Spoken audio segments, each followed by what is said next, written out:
Welcome to the A.I.P channel where anything is possible, and we have a special guest on here tonight. We have the great, amazing Jamie Grant. Jamie Grant, tell the people Yay! about yourself.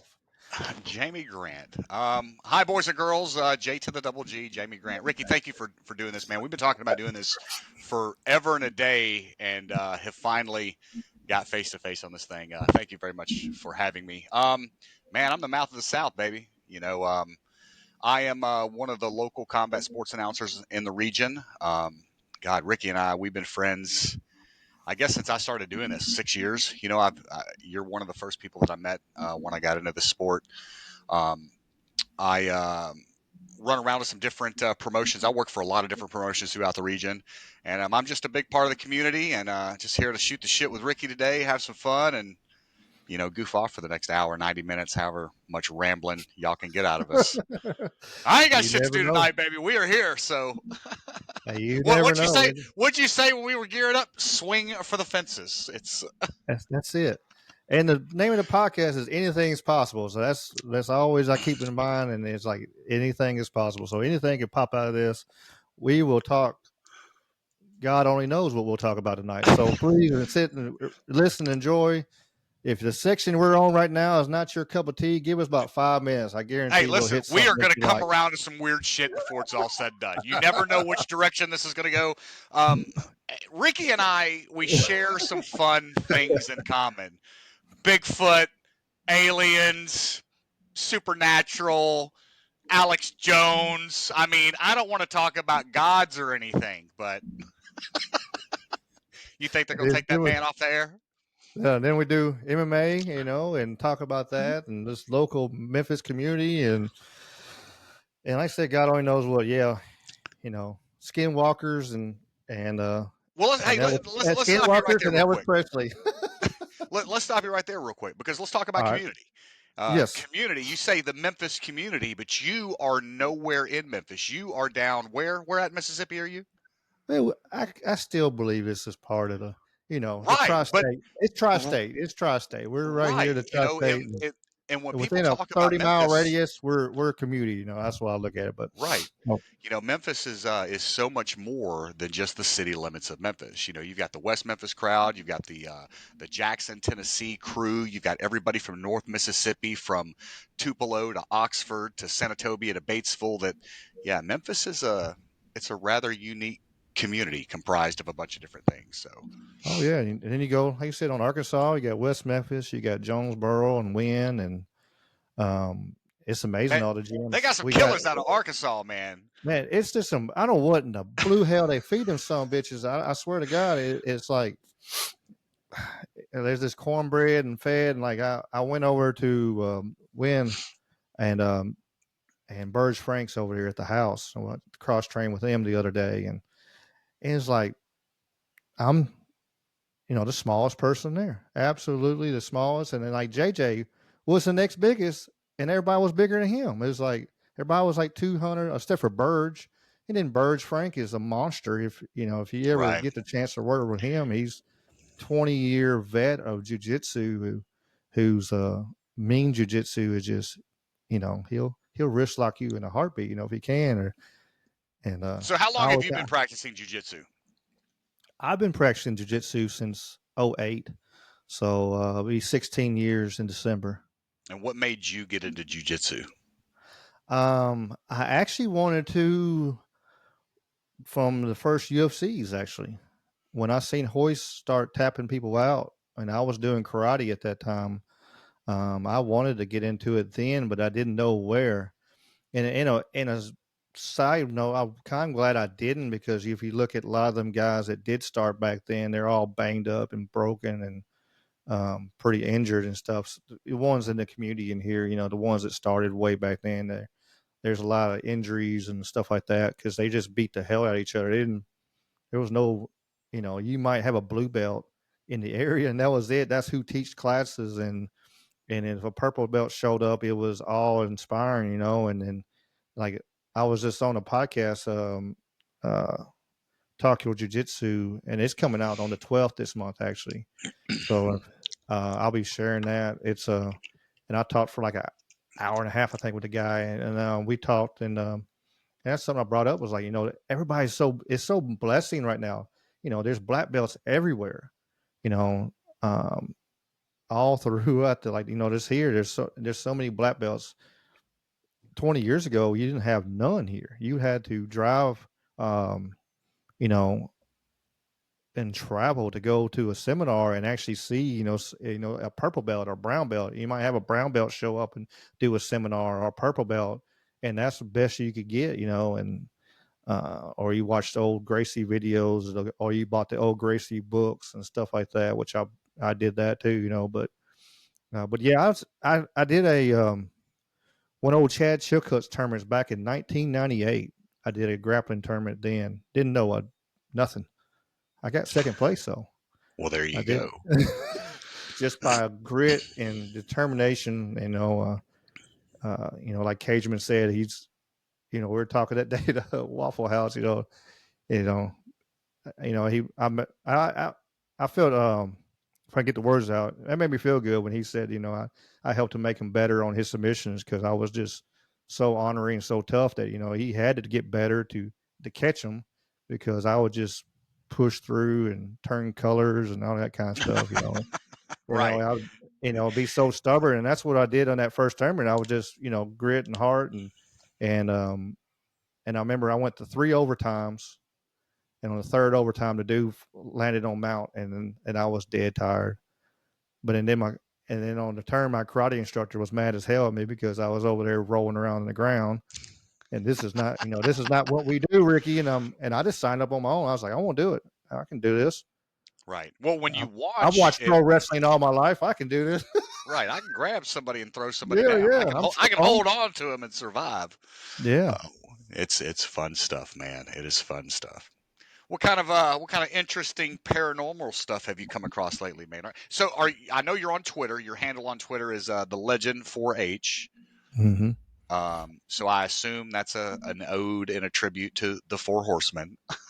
Yes, yes. The 4-H for sure is the Four Horsemen.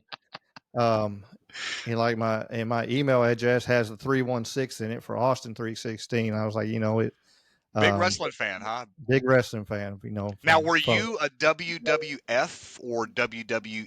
I mean, WCW. WCW. Which, yeah, I, which, I was back and forth. I really was. I liked them both. Of course, I love the Horsemen with and Benoit and Flair, and especially that was the generation I got to see. I love watching the old footage, and stuff. right? But I was there with when Benoit and all them were there in it, and then I'd flip over, and of course I was a huge Benoit fan and a huge Undertaker fan. So those were my two people that and Have you got to um, meet any of those guys? Have you got to meet any of your favorite I wrestlers? I met some. I met of course I met Jerry Lawler. He's Right. Staple and in Memphis. staple of Memphis. I seen him at Huey's one night. He'd locked his keys in his car, and I talked to him for like half an No hour go. one night. Yeah, yeah, it was awesome. It's when he was running for mayor, and he was like, "You want to vote for me?" I said, "I would, I would, Jerry, but I don't live here in Memphis. But I would vote for you. I swear." You know. Then I go to some of the shows and stuff, get autographs. I got a wall. I'm working on my wall wrestling with autographs and pictures and stuff like that. So, yeah, I'm a big pro wrestling fan, and I love the actual UFC and MMA and um, the actual combat stuff. But the storyline of the wrestling is always captivating. I wanted to do it. I actually wanted to get on Tough Enough when I was in my early 20s, but I Right. was 100, 60 pounds, and I didn't want to get Spike Dudley through the damn tables every week. And just Dude, so I actually went to wrestling school. When I was a kid, I used to kickbox. The last time that I fought was my daughter was born on July 24 of 97, and 2 weeks after that I got smooth knocked out in the third round with my wife and newborn daughter standing ringside. mm, So I decided at that point maybe it was a good idea that I find something a little less violent. Like I remember I was a craps dealer then. I was working at the Sheraton Casino in Tunica, and I go to work, man, and my eye is just it's black, and here you are, you're this craps dealer that they put on, a $25 game on the weekend, so you're dealing to some pretty significant money, significant people. And they're like, bro, you can't be coming to work with your face all fucked up. And so I decided to start doing the wrestling thing. And I got hooked up with the outlaw Don Bass. And I went through exactly 5 weeks of his program and figured out I could not run those ropes and take one more drop fall, and was like, I'm done. Then I started training again. I looked to try to get back into some kind of shape. I reenlisted in the Marine Corps in '99, and then we had one said motorcycle accident. So now we're just a voice, and this is what I do. There you go. I'm too old and broken for this shit, man. I use now to give for the people who know on us listening to this podcast and everything. He still competes, and he was just competing at a Naga tournament, and get out there and test himself. So It's fun, you man. still compete. You know, That's um, the beauty of jujitsu. What I was telling the guy on that other one, you can do this until you're older. You can do right, this. A friend of mine named Ralph, he started at 62 right, and doing jujitsu, and it's like you can do this for a long, long time if you're smart, right. if you have the right gym and you got the right training partners. You know, It, I work out with law school, right? And for those that don't know, law school MMA is a fight team. This is not a jujitsu gym, but they train jujitsu, right? Because of course Mhm. all those guys want to get rank as well, so they have jujitsu a few days a week, and I'm fortunate that I get to work out with them. For the most part, they take very good care of me. They know that I got some limitations on my leg, man. They know that I got a bad side. They know that I'm me. So, they will punish the shit out of me though. Don't get it twisted. I've been laid out in that place, man. I work hard in there, and Cage been on me. Man, dude, I got dogged by him tonight. He's like, "You coming to the gym tonight?" I'm like, "Nah, bro." I'm like, "I'm still healing." He's like, "Man, you've been healing for 2 weeks." I'm like, "Well, me and Ricky are doing this podcast tonight. Seems like you got a lot of excuses." I'm like, "Man, shit, dude. I got I got 22 screws and 5 plates in my fucking hip. Cut me some slack, bro. I worked hard last week." yeah, yeah, yeah.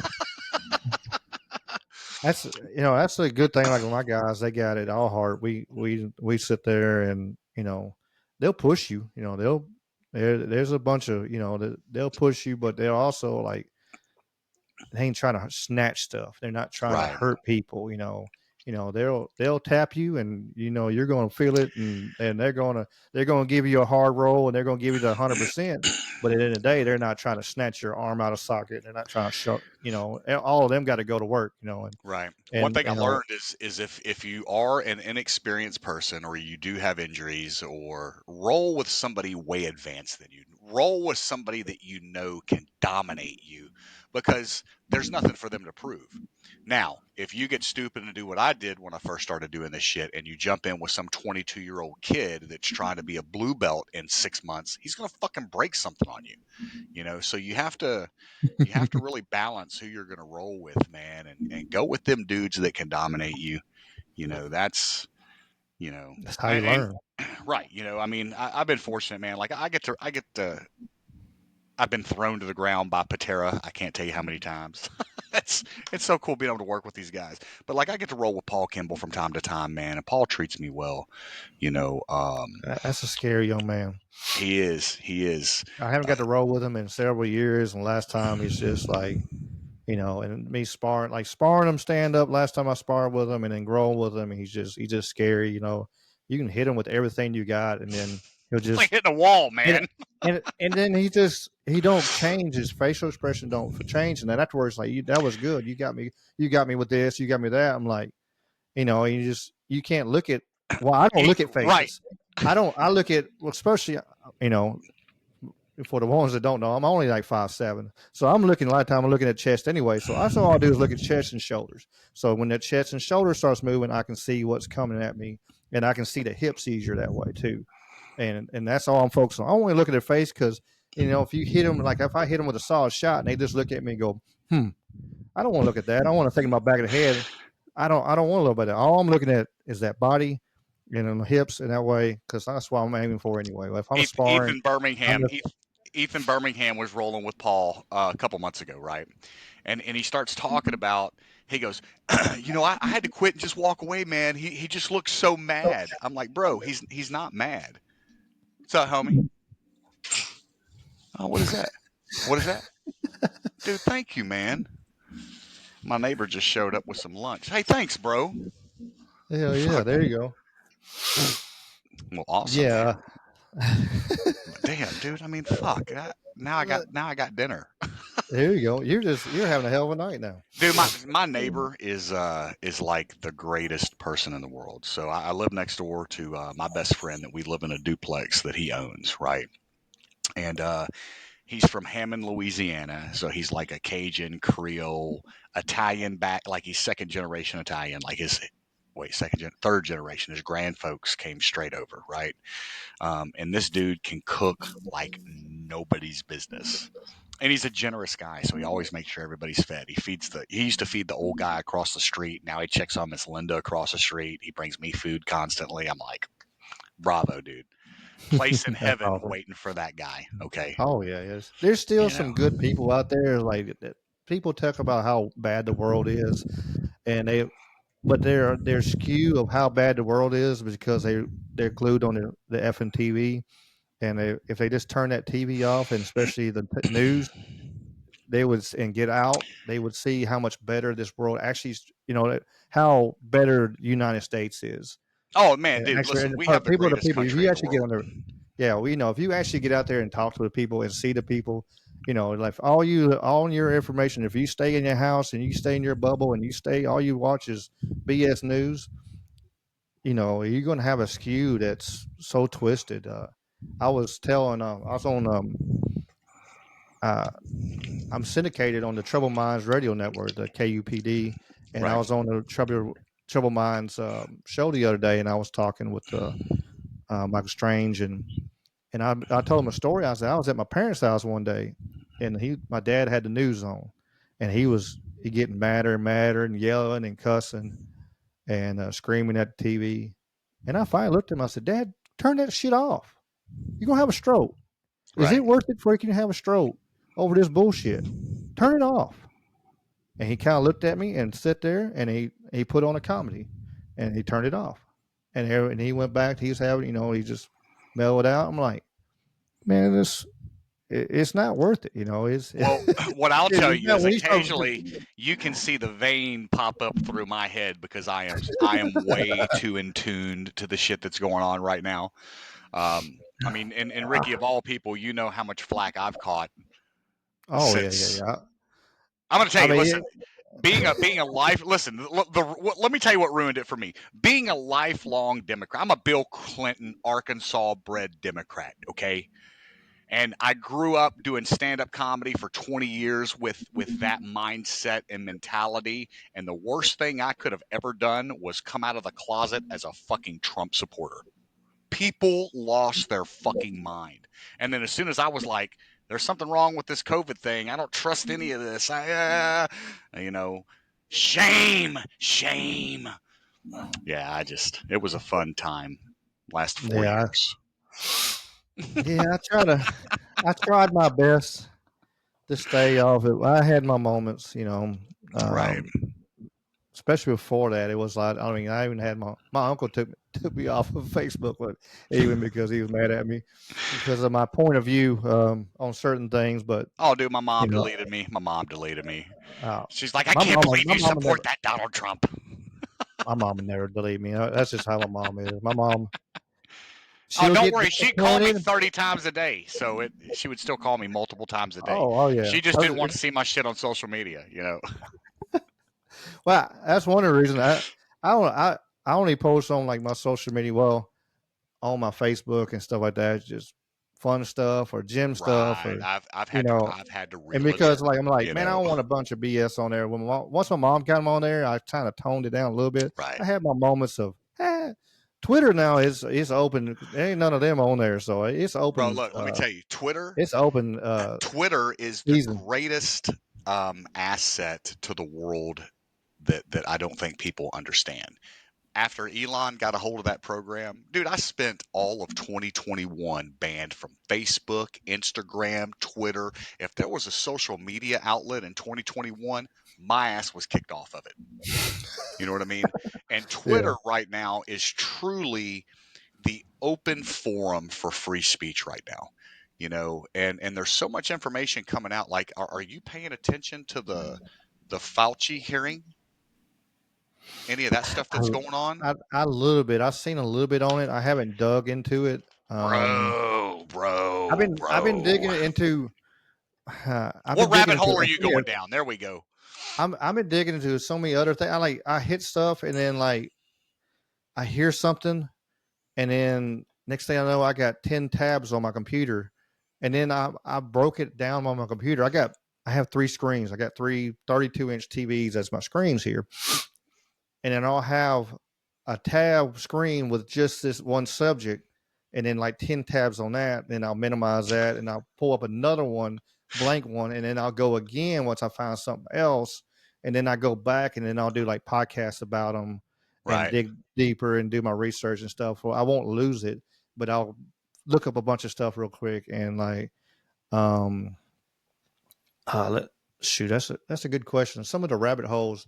I just had a one come out, the power of the number seven, and the different, so many different. One just came out on YouTube, Spotify, and all that good stuff. Um, and it's this is the power of the number seven. How many different cultures are using that use the number seven? Different religions use the number seven and the of the significance of the power of it. Like you got 7 days a week. The seven. Triple blazing sevens. Triple blazing sevens. you know, um, it's quite a bit there. Let me pull up my little studio over here. I can see all the random stuff I have because of and for the ones who this is the first time they listen to my podcast, I really am all over the place on my podcast. Um, This is what UFOs, ADHD looks like in real it time. it truly is. Um, the, I'll tell you the Vatican phenomenon policy. I did one on it that came out on the The 26th of June. Vatican phenomenon policy? Have you not heard about that? No. The Vatican just came out with is saying, oh, it's been a little bit now because I did this a little bit while, but yeah, they have a ruling on what they will deem as phenomenon, and it's certain things won't even touch it anymore, and they're all their rules and sets and everything. Yeah, they So have, are you but they saying where they used to classify stuff as miracles, that has not all now been changed? parts of it miracles, certain supernatural things. If it's certain things, they won't even touch it no more. Really? And yeah, there's So do you it's quite believe it's in the quite whole exorcism thing? Like, do you think that that is absolutely real, or I mental think episodes, or I think anything is possible. yeah? There you go. There's different. There, I believe there are some. I believe there's some BS and fake and everything. Some of it was. Some of it could be some demonic possessions just just a different schizophrenic state of mind. And they just can't break it. There's so many things that the world that we don't know. You know, we have theories and thoughts on things. If you look Right. at science and this and that, they talk about it. Well, we have this theory and that theory. They put it out there and push it like it's fact and like it's this is good, the gold standard. But in the name of it is it's a theory. They don't know for sure. They're not totally positive, and those But isn't theories that what the always change. news does? Isn't that what the news does? They push their ID, Oh yeah, yeah. unlogical, you know, As soon as their theory. they push too. They like the bad thing. I believe on both. I believe on both. There's some people who are pushing an agenda, and also the news is trying to the other side of it. The news is trying to be the first one to something so fast that they'll just Right. throw crap out there as quick as they can, and then they're like, and then they'll have to backtrack. But they just had to get something out there. They wanted to be the first ones. Boy, So and you them got jokers that don't ever issue. want to backtrack either. They don't want to backtrack. They just keep throwing bullshit out. But I believe that's me personally. That's what Right. part of the issue is that. And the other side is there's a lot of powerful people, and there's only like 3 companies that own all of the crap. So Right. it's Have you seen the? There's a video circulating right now about BlackRock Financial and Vanguard, right? Where these two companies and what they have their hands in, right? These two it's a companies lot. have their hands in like every single industry, um, and they all cross over. So they they have interests in multiple industries that they're they make these dudes work together when they shouldn't always be, doing the shit that they're doing, and they're manipulating. I think they're manipulating the market, man. To be Oh able to do yeah, some of the stuff that they're doing, and it's I don't know, man. it's got to be. Oh yeah, it's amazing. If people, there's a lot of well, it's just they just own shares of that company. They just own shares, so it's not. If you own enough shares of something, you got some pull, and you're going to, and You gotta you're say, if you invest enough money, it's just like if we want just to swing here, it's like one of them questions I had during one of the like when Saudi Arabia gave Hillary $20 million for her campaign. Like, right? if you're going to invest that much money in something, what are you getting out of it? So they got to be getting something out of it, and they got investments everywhere. Like you said, it's they've got their hands and tentacles and everything, and that's the smart.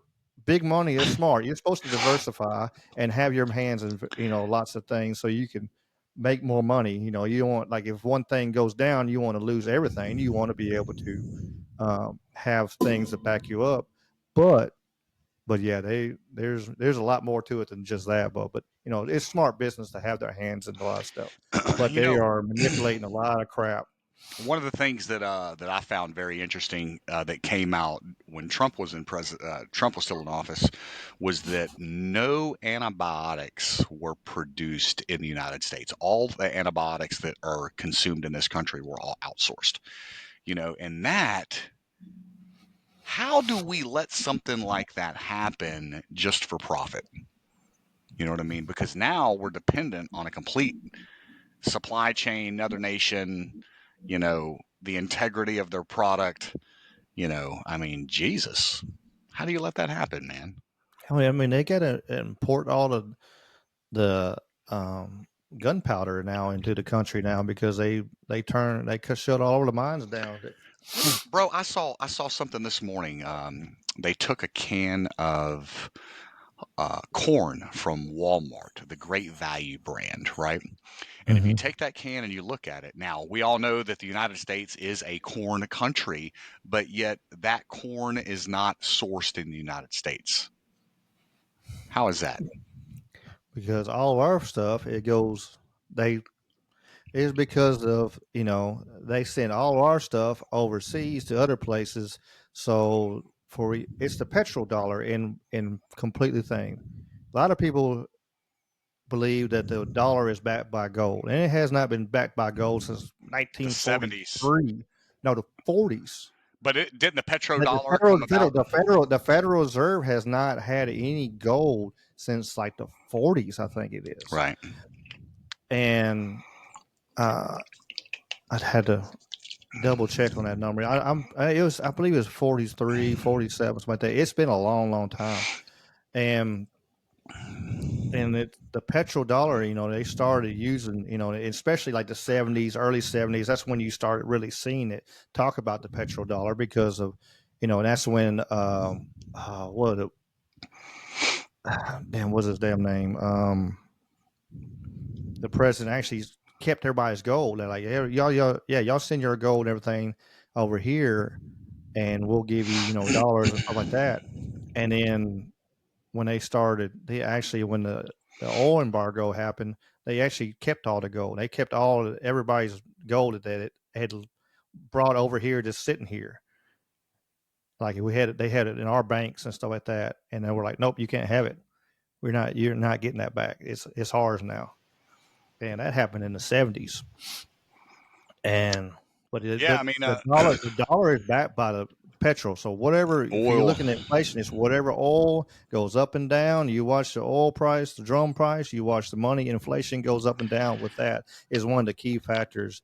And if you look in history in the last 20 years, every country, almost every country that tried to do away with using the dollar to buy oil Got had a invaded. revolution. They got invaded, had a revolution at that moment, and their Right, leader got killed and got kicked out. Egypt bro. happened, all of I it, all of that listen. happened. The That's entire the the facts. entire Arab Spring, when they took over all these countries in North Africa, fell in the early 2010s. Um, Gaddafi was on a mission to kind of liberate the continent of Africa from the U.S. dollar. He was in the process of trying to create a gold standard, Hmm. an African dinar based on an actual gold standard. What they do to him, Hmm. you know, they, and we allowed it to happen. I mean, Hillary Clinton brags about it on "We came, we saw, he died." Come on, Hillary, man, The only one left is Iran. The only one left that, and right? then That doesn't and have a then puppet establishment in place. Do you correct. know that Iran is the only Gaddafi one. Did you know that he was the first one to call the White House after September 11 and was like, "Hey, bro, not us. We didn't do it. Had nothing to do with it. We'll give you whatever you need and support. You need our country for air bases. Come use our country." But then 10 years later, we came, Mm, we saw. Man, come on, bro. You yeah, know, it's sad, sad, sad. anything we put our hand, and what's funny is if you look at the playbook on how these different countries fell, it's kind of being implemented in El Americano here. And the way that they're organized, some of these groups, and creating a victim class. And, you know, uh, I think we're going to have a fun year ahead of us, and It's a possible that 2030 that keeps popping up on everything you turn around. It it could be it could be interesting next few years for sure, in the I next mean, year or so. But what do you think all these people coming across the border, all these military age males, what do you think these people are going to be? What's their, and when these and countries toppled? it's Go not ahead, go just ahead. the southern border. I was gonna say it's not, and it's not just the southern border. There's people walking across the northern and just Right. getting boated and shipped in and flew in. I mean, they're getting Bro, shipped they're in, man. flying them in from other countries. They're Yes, flying them in. Do you know the New York mayor and of New York City finally came out? He's like, "Oh my God, we're housing all these immigrants, motherfuckers! Y'all wanted this. This is what you voted for. This is the ticket you ran on. This is what you wanted, and now you finally realize that your actions are fucked.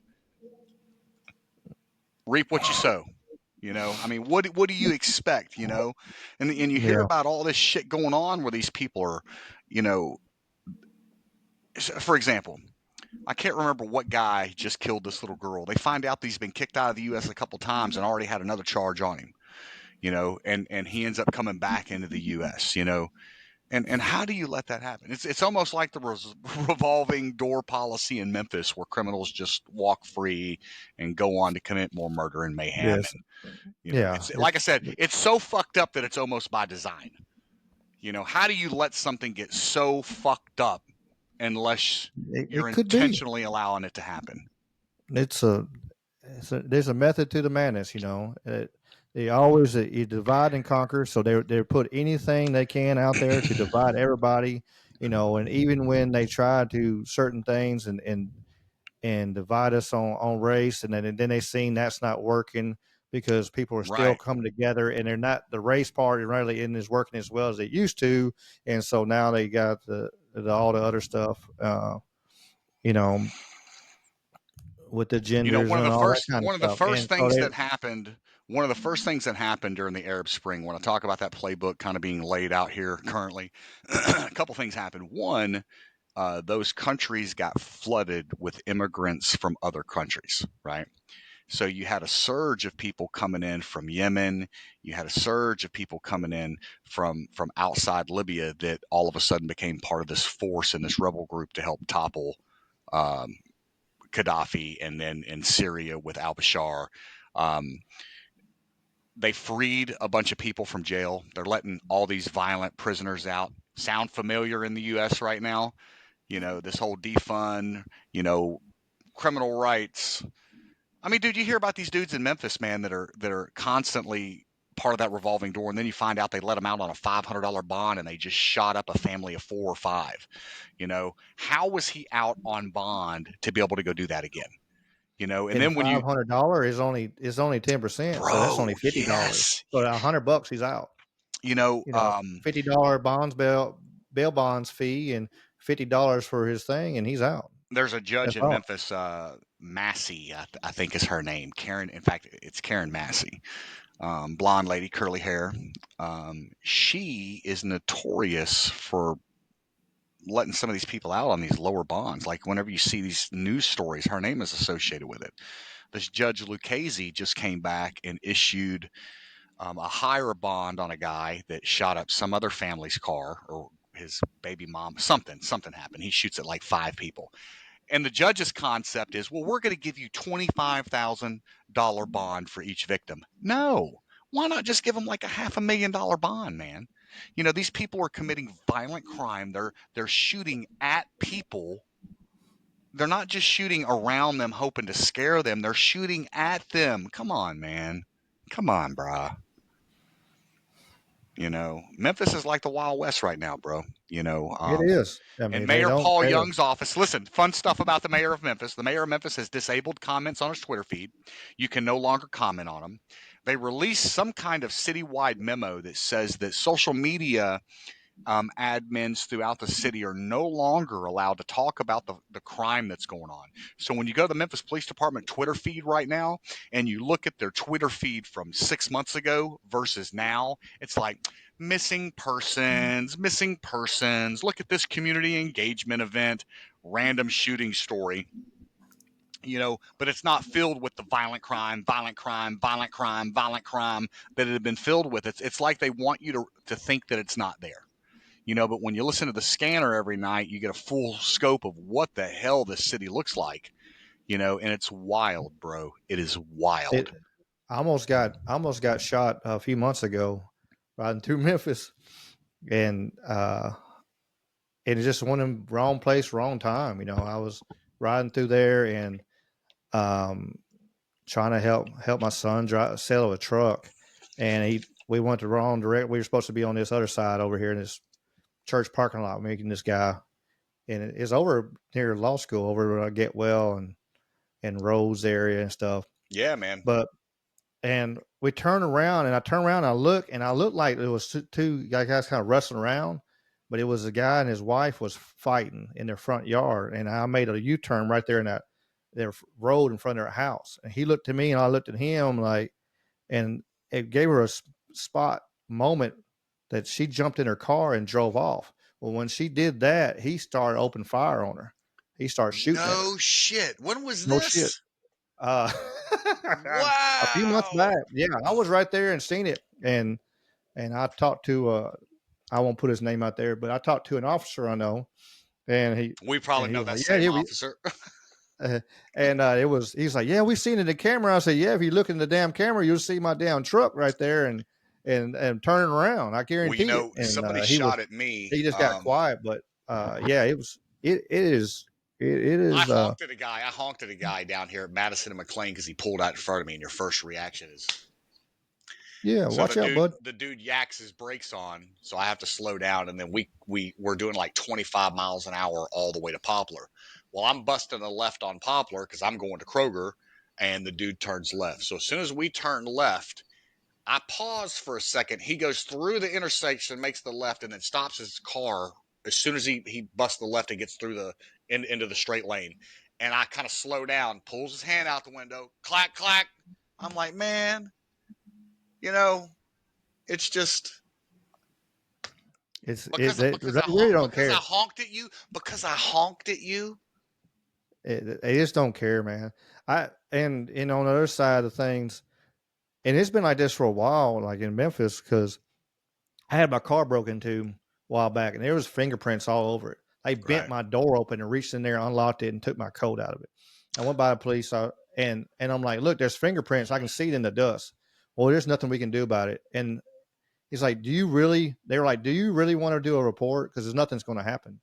I was like, "Yeah, I don't. Sad, ain't it? I want your fucking numbers to go down. I don't care about your numbers. I'm going to file this report." And I'm thinking about it, like, how many people do they turn away? How many people already don't say nothing? Number But one, crime is that, down. Crime is down. and then how many people actually did they come up there and go, "Do you really want to do this? You know, it's going to take an Right. hour to do all the paperwork, 30, 40 minutes. Yes. You know." Fill it They're out like, every time. and then they will, no, I'm good. I'll forget it. I don't give a shit. You know, it is what it is. Yeah. No way, man. I, I mean, it You know, was. and where I, I live at, so I when was, a I girl, was, I had bad intentions in my heart on that situation. I oh, I was so bet, mad because man. they never broke my car. Broke in there a few times. They broke up and broke my window, took a box of chips one time, and all kinds of stupid stuff. You know, I leave my And vehicle unlocked. The old I, minivan, I leave it open.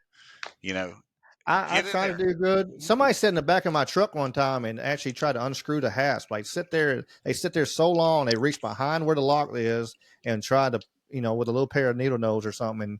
And I'm like, how long were they in the back of my truck before somebody actually kind of seen them? And I'm sitting on Madison. That's when I lived over there by Minglewood. It was, I was like, man. And that when they stole I actually stopped carrying anything in my car, and happened to actually leave my jacket on the seat because it got warm. And so I took my jacket off, and I just got it, and I was like, Man. "You sons of a bitch!" So I rode. I I had bad intentions in my heart. I won't lie. I got on my bicycle and I rode around every place I knew that had homeless people, and I was looking for them. And like they had a whole group of them. I feel bad about it now in a way, because like most of them, they had there was some group downtown on the river. They were like preaching to. There's a whole. I'm over here circling them some bitches looking for my jacket. You know If what I the thing seen it, I would is just jump out my bike. it probably wasn't them. That's the It crazy probably part. wasn't, You it know? just that's what was in my head. Like I said, it was just Right. bad intentions. And then Oh, it makes the you homeless mad, guy man. and the homeless guy that was right around the corner right there, and he come up to me, he was like, "Man, it's cold.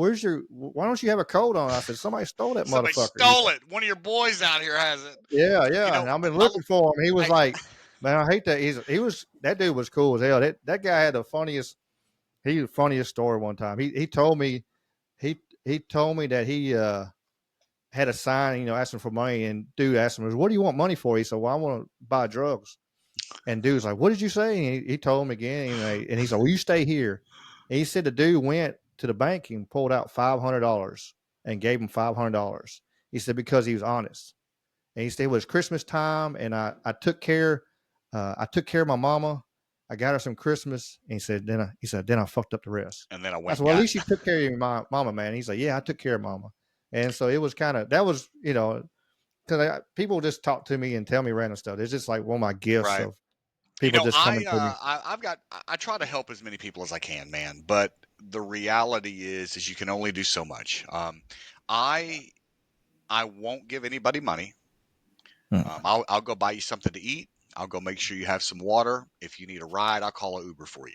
But I can't give anybody money because I would hate to be the person that knew that I gave you $10 or whatever, and then you went and bought something and fucking OD'd on it. You know, I I mean, stopped I carrying just cash. Like it absolutely, I'm like, look here. Being honest with them, like I pull my pockets out. Like I ain't got shit. I don't have nothing on me. And then I'd be honest with them. I right. stopped carrying cash with me because I was like, man, I don't have it. Well, and the thing is, I normally don't carry cash on me either, bro. Hey, let me tell you what happened at Kroger.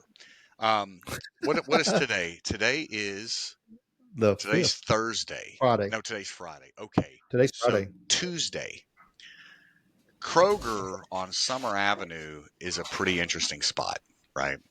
So I pull in there to go get gas, and this gentleman pulls up in the lane where you got to pump here, you got to pump here, you got a lane here, a lane here, and then you got a center lane that if somebody needs to squeeze through, they probably can.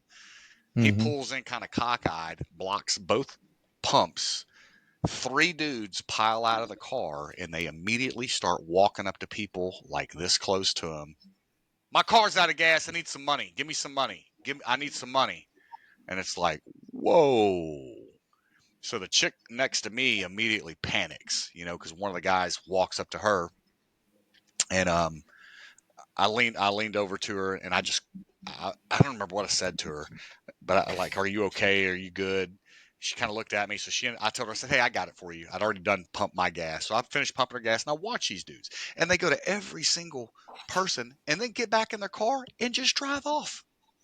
So they Mm-hmm. didn't need any gas. They're just strong arming people in a parking lot, and it was the, things like that happen in Memphis on a regular basis, and head on a swivel, circle of awareness. You got to pay attention to who's around you, because you're going to get robbed, you know. Welcome to, Mm-hmm. Cage Man makes a joke all the time that Memphis it is a dangerous place. Memphis is the kind of city that you'll get shot getting gas because of somebody else's beef across the street. It's sad but true. It really is. It's sad but true. You know, I need And to I move to love the Memphis. South, I man. love Memphis. Like it's I do too. I love this it's a city, man. beautiful it's a beautiful city. Like there's amazing sights. There's amazing places to go. There's amazing restaurants, amazing people, and you Dude, just got a group of people that just are d bags and just ruin it for everybody. They right, just don't care, and especially a lot of this younger generation. I don't want to be like a old boomer or nothing talking, but a lot of it is right, they weren't taught correctly, and they don't care. They just right. they and it's not a race. It's just a bunch of young people all the way across the board. I've seen it. It don't matter about and all across the board on race. It's all of them, and Yeah, it's these not kids, all. man, it's It's not kids. younger These kids, generation. these kids are But screwed they up, don't man. care. They have no respect. They Yeah, don't respect their parents. They have no sense of no value of life. You know what I mean? No value of life at all. They believe that their life sucks. That it's so hard out here. They're never going to be anything. And these kids just don't give a shit, man. And well, that when they never got in trouble, or they never told no. And second place that's trophies, it's the generation of like, oh, I ain't gonna spank my child, or I ain't gonna tell my child no. He's my best friend, and that whole generation of kids is coming up, and we're reaping the benefits, of that thought process. I mean, so who do you think? I don't. So here's a great question for you. Who do you think is more dangerous right now in, like, let's say, a Chicago? Is it the group of kids with no parenting that just rob and loot the store, or is it the illegal aliens that rob and loot the store? At what point are these people going to get together? That's my fear with this thing that's going on around here. Because they're I mean, organizing it's all these possible. I different mean, groups. You know, I mean, like when you go back to 2020 and you go back to the 2020 summer of love, and you look at all the cities in America that burned during that time, mostly kids, mostly teenagers, young adults. And it was coordinated through social media, Twitter, Facebook. When you got on the Snapchat app, map pops up, and when you go to the map, it's labeled in the circle of the city protest all across America. And you have such a base of people that, again, have no respect for life. They have no home training, no parents. You know, I think these people are impressionable. Social media and TikTok trends can make these people do anything. And that, I think, is what we have to look forward to in the next 6 months before January of next year. yeah, it's getting crazier and crazier. But you, I hope for and hoping the next generation. You see more and more like videos. It's like they're, uh, you know, it's it's like our generations come back around, and these kids, some of them got the same mindset of being outside and trying new things and doing crazy, you know, Yeah, I jumps think we're and seeing a being shift in it. retarded. You know, I think we're seeing a shift back into it, but right now we for the next you know 20, 30 years, and then we get the scary part is when we're retirement time for us, they're the ones that are going to be running things. How the hell that's going to work? But uh, I don't know. It's a scary thought process. If you really dig into everything and looking at everything, it's we're on a it's downward trajectory. Rome is falling. yeah. You know, um, you know. Every great empire has fallen through the years. But It's I just got to tell you, I am excited for the chaos. I'm looking forward to fishing every day, building a campfire every night. I've got this whole box of stuff in here just ready for the shit to fall out. Finally get to break it, I, dust the I went box last I off. went last weekend. It was Where'd you go fun to? camping.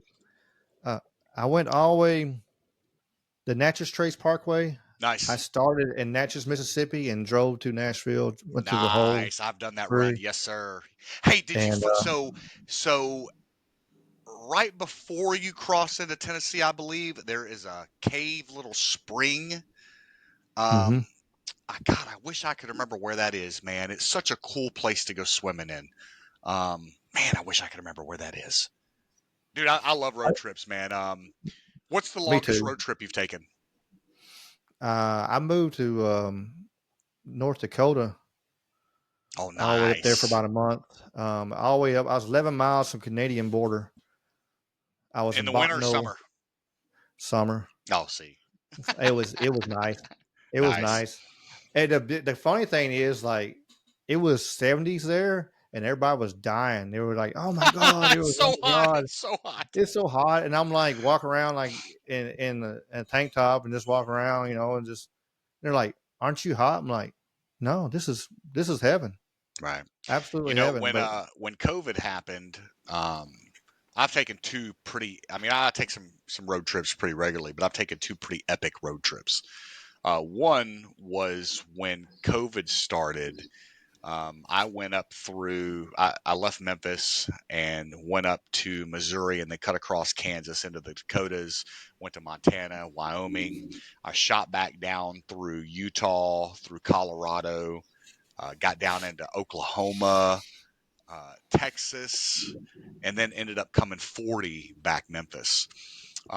It was nice. one of the most. Oh, you know what, dude? I no, God, wait a minute. I ended up all the way down into Arizona. That was the trip I hit the Grand Canyon as well. Let me tell you, man. Damn, I have that was some a hell of a ride. footage. Let me tell you, one of the most amazing trips I've ever taken, man. Sleeping in the back of that minivan, and all my friends think I'm nuts. They're like, bro, you're not poor. You don't have to sleep in the back of the van. I'm like, man, listen, this is what I like to do. This is Yeah. fun for me. And the other awesome trip that I took was I flew into Munich, Germany, and I rented a car, and all I took was my bug out gear. I took my box with all my camping gear, my hiking gear, and I got this car, and I spent 10 days driving across Eastern Europe. And bro, the places I saw, the people that I met, the experiences that I had, I people overseas are so much different than people in America. You Oh know, yeah. um, Oh, you always hear that. and it's why and I tell you something else too, and I didn't believe it until I experienced it. But there's people that talk about when you go to Europe, you can just eat total trash and you're going to lose weight because the food quality over there is so much better than what you're eating in the States. Bro, I ate so much food while I was over there and I lost so much weight. You know, um, like it was. I guess they just don't put the chemicals or the sugar or the whatever the difference is over there, man. No, It's so no. much If you look better. at the labels, look at the labels for over there, the stuff that they have in there and what they have in their food and and you can look up, there's lots of videos on it of you go over the same item overseas, even the same item overseas and then over here and the difference. Right, Even like if it's been make name brand major, Frito Lay or something like that, chips or something like that. You look at the labels, the difference, and we have so much extra stuff in ours that we right. all the that you can't pronounce. Man, I went on this stuff. health kick last year, and I started trying to eat clean, and I really cut out a lot of the bread. I tried to cut out a lot of listen, I still fall for that Dr. Pepper, Ricky. Me and Dr. Pepper. I know you got one over there hiding. See, I knew you had one hiding. I got to get you and I Cage need that Man sponsored sponsorship. by them. If Dr. Pepper hears me, I still need that sponsorship. I'm Man, I'm looking. telling you, I've emailed them for Cage Man. I don't know how many times. I'm like, look, I need. Let me tell you about law school I had, MMA and the Cage Man. yeah, I Shit. had one. I put in for a sponsorship, a long time ago, and time I check it, it still says pending. So Right. Reapply. uh, Reapply, man. there we go. Keep Reapply. a replying. Yeah, you You know, never it's know. it's a lot of people think the sponsorship game is easy. Some people think it's impossible. But I think that everything anything is possible, like you say. But I think that it just takes some work, consistency. You have to build your brand. You got to build your following. Like when I talk to these fighters, man. For people that don't know, I work with Law School MMA as a sponsorship coordinator, and then I help a variety of different fighters that I'm friends with. Some of them I'm friends with, some of them I train with. But I try to give them a path to go get sponsors. And one thing that I tell everybody is everybody that you talk to is an opportunity. You never know what that person's impact could be on your life or your professional career. So always be open minded when you meet new people, and lean on the people in your circle. Everybody knows somebody. You know what I mean? And if your friends aren't your advocates, you need new friends, man. You know, Oh yeah, I don't know, man. It's hard out here trying to get sponsorship, man. I'm constantly it working. is. It is. I've been working, some for JJ and stuff, and it's not easy. Nobody wants to spend a few dollars to help Right. help anybody out, and but I mean, if they look at it, it is an investment, and Right. Man, uh, especially, when you invest in these guys that have listen, some guys fight and they they perform on a local level very well. Some of these guys fight and you know that they're destined for other things. You know, Now, everybody wants to jump on the person that's destined for greater things and everybody wants to be a part of that bandwagon. But I think it's important to still pay tribute and get involved in your local scene. And you've got to sponsor these local guys, man, because they make it happen. And oh yeah, even if you can't afford a $500 sponsorship or a $250 sponsorship, as a fighter, you should be leaning on your friends, man. Try to get $25 sponsorships from people, $100 sponsorships from your people. Whatever you can do, to lean on your community and get your community to support you, man. Build those relationships with people, man. I mean, I'm fortunate, man. I've got so many people that try to help me. Actually, man, I just signed a deal with a brand new men's health clinic here in Memphis that's opening up in a couple weeks. Optimize You. They're going to kind of take over my testosterone therapy and my weight loss program. They're going to put me on one. Basically, they're going to do the blood work, going to tell me what I need to add, what I need to take out, how I need to adjust my diet. It's going to be fun to see what kind of results I get from them over the next 6 months. I mean, I'm down 50 pounds in 9 months doing it on my own, so hopefully nice, nice. they can add to it. Man, me and Scotty Swanger, man, we've been jamming. He's down 40 pounds as well. We're both going to show up at the Attitude Weigh In. The goal is for us to be both 190 pounds. That'd be So, awesome. yeah. I've dropped, I've dropped about 10 and just stay consistent. And I've built up. Like Do you I don't put have a weights whole on lot your to lose feet? Do you anyway. put weights on your feet so you don't blow away in the wind? No, I mean, what do you weigh, Ricky? A buck 45? Buck no, I'm 50? 165. Oh, are you really? Okay, I didn't think you were that heavy. Damn, you look so light, man. Yeah. That Ricky is whatever. Ricky's this little Like bitty dude. everybody's surprised. Everybody's surprised with me. Uh, and you've been there and stuff. Like or they grab hold of me and they like, look at this old guy here, whatever. And then they grab hold of me and they're like, wait a minute. This motherfucker ain't I had moving. I had some new young kids. They showed up in the college and stuff, and it's fun. Like when they first time they roll with me and everything, and they're trying to roll hard, and it's every time it's head and arm lock up. It's just I'm Right. like, okay, I'm gonna head and arm lock up with you too, and they just lock up and they just push on me, and I sit there and they're like, wait a minute, why? I'm 240 pounds. Why am I pushing this 150 looking pound guy? And I'm like, and I'm just grinning at him like, you know. I started lifting weights again this year, though. At the first of the year, I started lifting weights again so I could, because I'll be 45 and let's see, the fifth today. We after we record is on the fifth, so When's your birthday? 16 days, No kid. 21st. Happy birthday, my brother. Happy Yeah, birthday. in 16 days I'll be 45, and I'm not getting no younger. And Right. these guys are, I don't know what they're feeding all these kids, but they're getting bigger and stronger and more athletic, and So it's pretty amazing. But I got but to my technique so far, it can hold everybody back. So that's what. I got to tell you something too, Ricky. I'm super excited because JJ and my guy are going to be meeting at Attitude, and Mike Bowser, the dude. Listen, I'm calling this one fight of the night already. I think this one's going to be so much fun to watch. I love Mike Bowser to death. I love JJ. These guys have such awesome personalities. I really look forward to watching them two dudes get at it, man. Oh yeah, it's You gonna be know, fun. I mean, JJ's work ethic is on another level of. I don't think people really realize how hard that young man pushes himself. right? I mean, during fight camp, like just alone, I mean, just being honest, like he's in there 3 hours or more on Sundays. Me and him are in the Wow, really? gym, just the two of us, three What's his hours walking every weight? What's he Sunday. walk around at? what about 190. About 190. Yeah, that's. I like most of them dudes that fight at That's about one. 170. That's kind of Yeah, their it's range, not he's not huge, extra heavy, nothing like that. 185, 190, somewhere around right? there. You know, He's not super. But so he's just work ethic, man. He just pushes himself, and and that's not counting what all he does through the week. And let me tell you where I like, messed up. So when we did the Naga tournament a couple weeks ago, I cut weight for that, right? And I cut down to 198 pounds so I could try to get down two weight divisions, and still ended up in the same damn weight division I cut out of. I was so mad, man. I was so mad, but I felt so good, dude, that I actually made the weight. You know, my I mean, that was the battle. That was part of it. That's knowing that you can do it.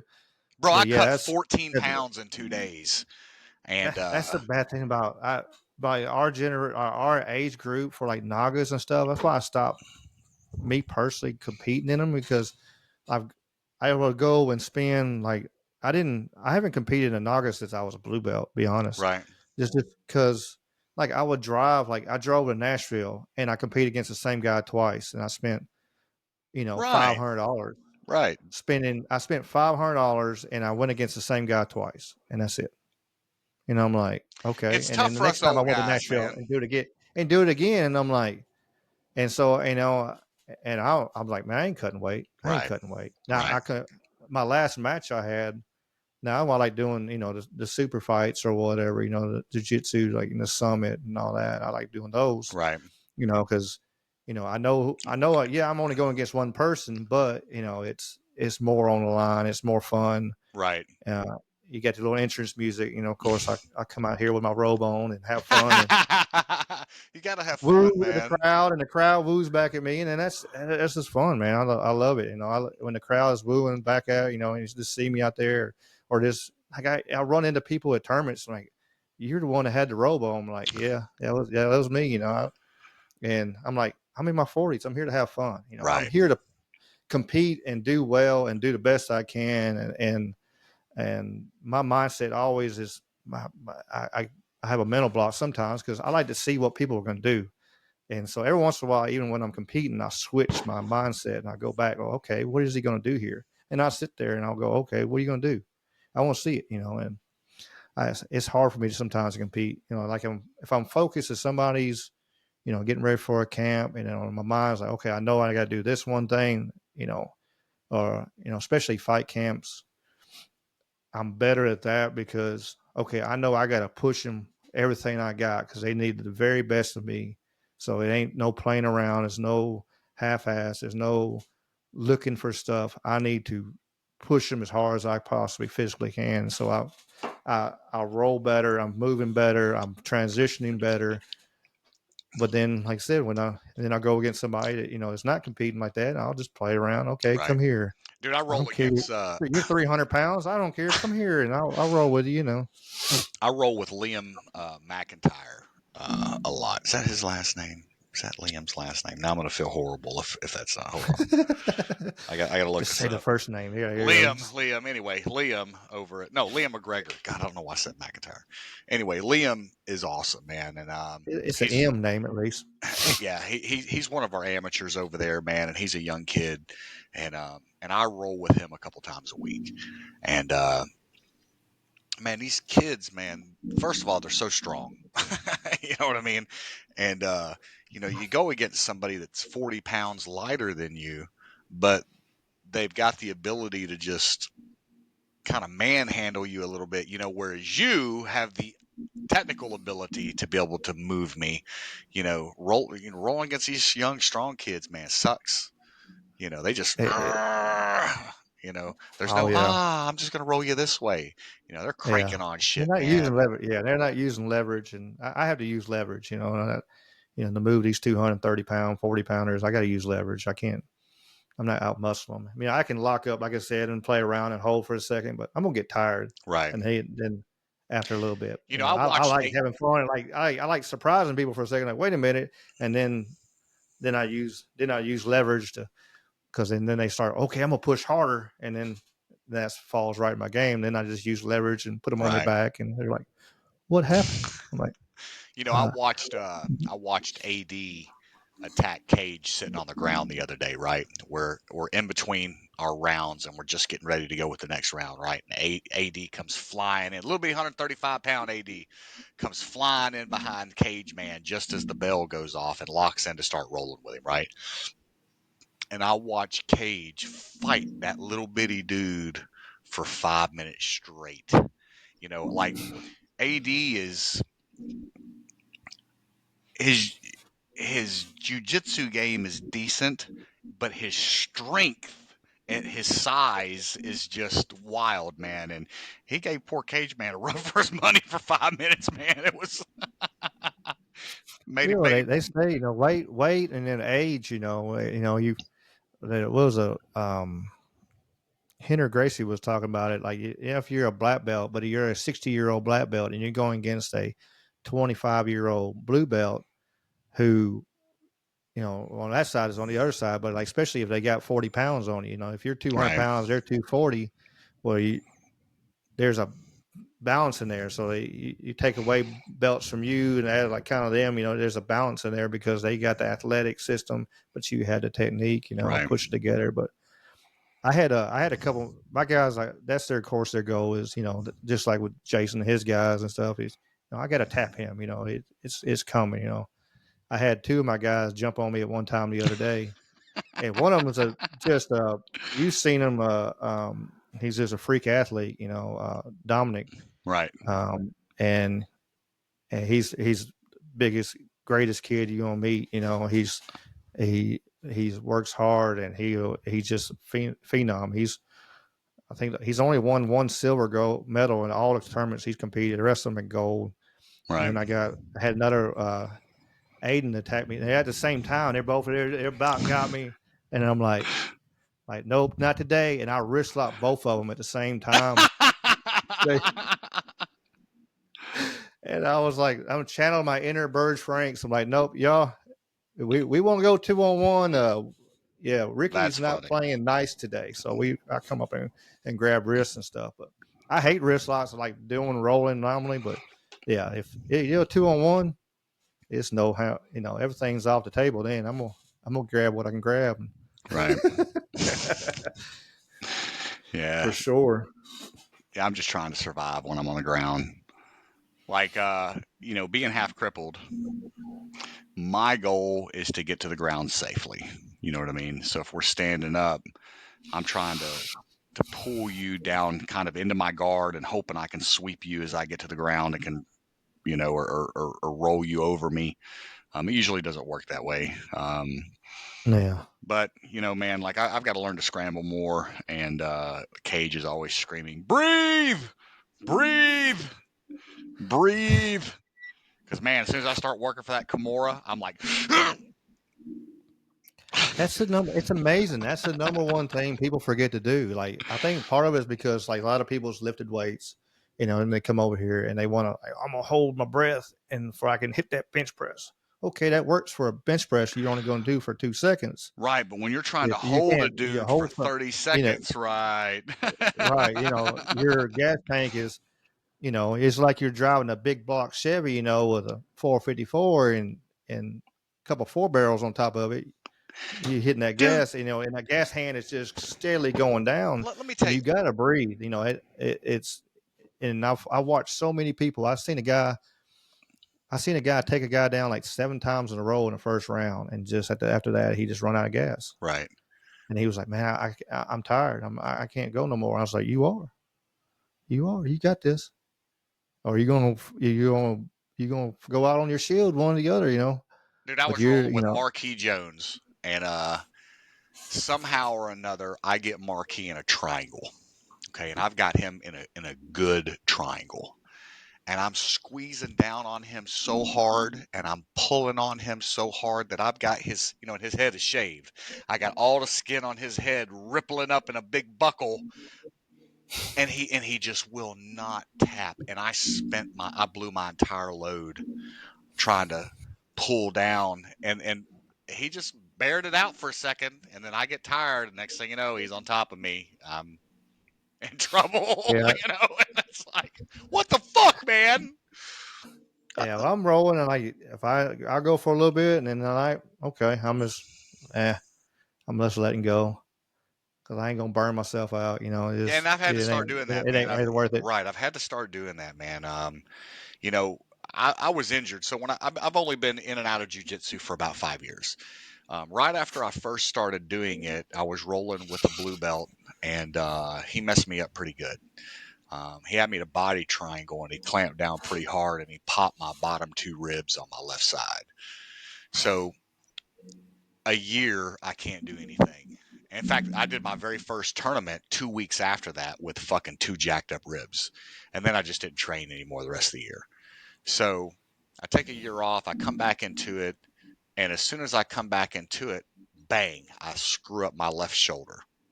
So now I'm down again for another 2 years. Last Hmm. year, I'm on a training op, um, and we're doing some CQB training, and they come in, they make entry on the room that I'm in, and the dude checks me into the wall. He hits me pretty hard and knocks me into the wall, and then shoots me. And then I go down. And the dude realized he hit me kind of hard. And he's like, "Man, are you okay?" And I'm like, "Dude," I'm like, "What the fuck?" I'm like, "I am great, man." I was immediately able to start doing push ups again. My shoulder was fixed from being checked into the wall.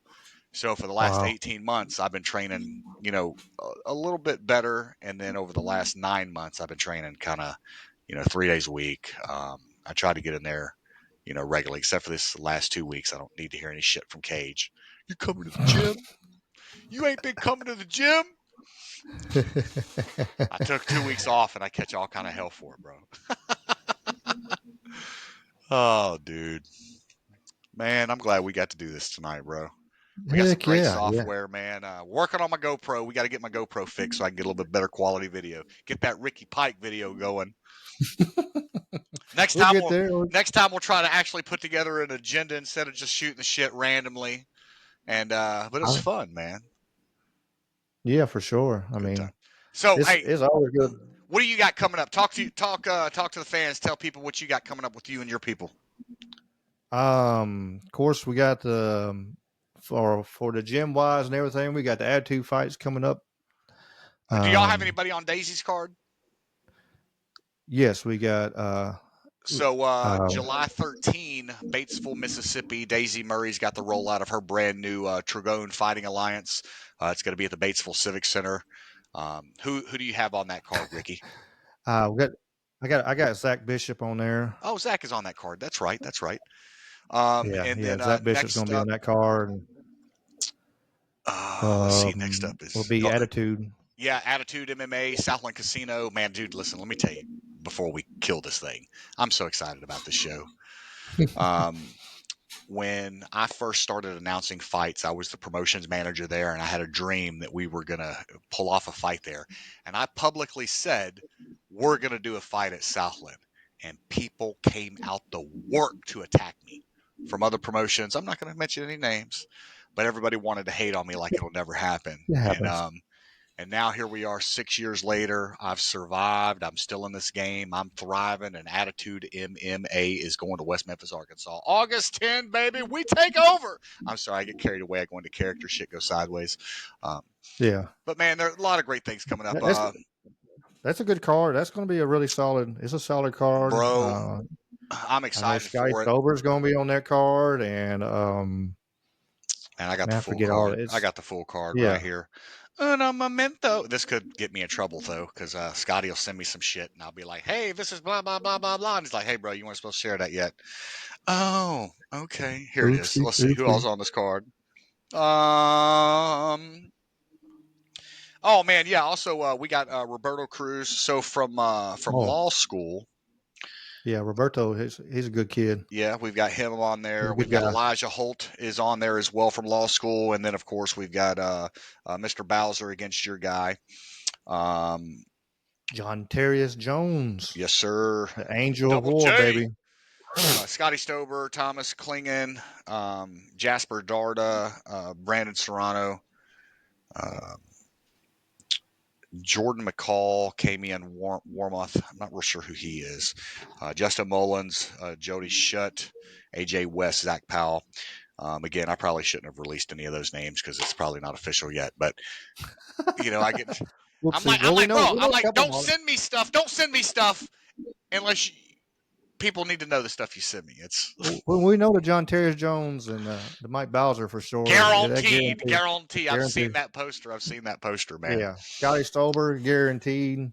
He guaranteed fighting. Roberto Cruz, Yeah, yeah, that he's one's on there. guaranteed fighting. I'm, I I'm know. excited over there, man. Them cruises are tough, man. They come Bro, to fight, they and do. Listen, man, I've and not met a Mexican or a Latin fighter that is not there to like. These dudes have all the heart in the world, man. I mean, um, I love them dudes, man. but They're speaking of fantastic. Cruz, I got to be in his corner the last fight, and then I was in Tyler Smith's corner for his fight, and I think I got him extra hype because he come to me, and for ones who haven't seen, it's video out there. He walked out of the building, KO this man, and Man, dude, let me tell you. he it was. Look, let me Tell tell my this. side real quick. Yes, Tell go me ahead. my side. Like, 'cause I was in the back. I was like, because his coach Kevin Henry was talking and talking game plan and stuff, and then I'm just like, he's like, they already asked me to be the corner, help him corner. I'm like, okay, and and I was like, f this shit. I was like, Tyler, show me who the true OG is around here. I said, you have the power in your hands. I want a Mark Hunt walk away KO. I want walk away KO. You got the power. I said, just hit him and let's get this stuff done quick. Don't mess around. And we went, and he kind of looked at me, and we went to the, they had a start on the outside at the SUSC, we walk in. And then Kevin got in position to video, and for he can video his walkout. And then I looked over at Tyler, and I don't know if this helped anymore. I don't know, but I know this is what I said. And then I just, me, I kind of get a little animated sometimes too in the cage and around it. And I was like, let's effing go. That's like I said, let's show him who the true OG is around here, Tyler. Let's do this stuff. Let's finish him. Let's do this. Go home quick. And I was just pumping them and hyping them up all the way back there. And I was just yelling, and man, it kind of had a pep to his step. And he got in there, and he did. He threw. He. If you watch the video, it looked like he grabbed from the parking lot and grabbed something out of the parking lot and come Down across there with that other south. hand. Down He was south. stretched way out here, and then boom, and then he, bless his soul, and he just, emotional because of Lost his situations, freaking mind. and I won't get into situations and stuff like that, but he is situational, and he ran the back and come, I had to walk him around and have his hand raised because but it was fun. And he come to me during the cruise match, and he was like, Ricky, what'd you tell me to do? I said, I told you a walk away KO. I didn't tell you to go out in the damn parking lot. I So love that man. He's such a good guy. it was so He'll funny. take a last second fight. He's not scared of nothing. And that's the reason if you pull up his record is what it is. But he'll take last second fights. Right. But he's solid. He is solid on the ground. He's solid. Like if he could mess around, give him a full weight camp, and So let me you tell don't want you, to swing. You don't want to swing with that man. I guarantee that because he is bringing bombs with him. And somebody, if you want to stand in the pocket and swing with Tyler Smith, it's not a you're wise going to thing to night do, night. man. It's not. So let me tell you from a official's perspective of what happened.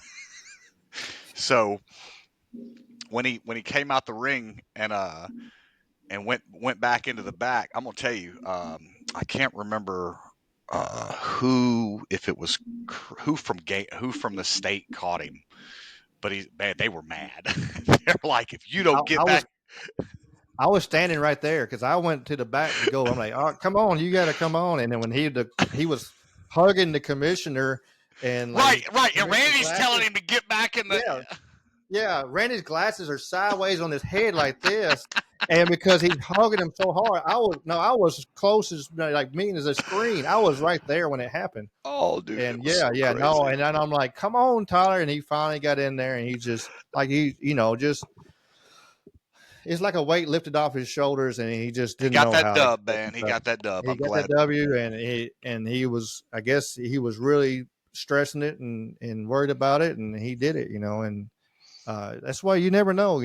Sometimes you see the guys, and it seems, people want to pick on people with bad records, and Right, they want to throw right. people, and like, well, hey, this guy will fight anybody, so let me boost my guy up with this guy. Well, you got to be careful doing that because I watched that go they got south. nothing to lose. They Yes, got nothing to and I, lose, and I and they're watched gonna that go come and south.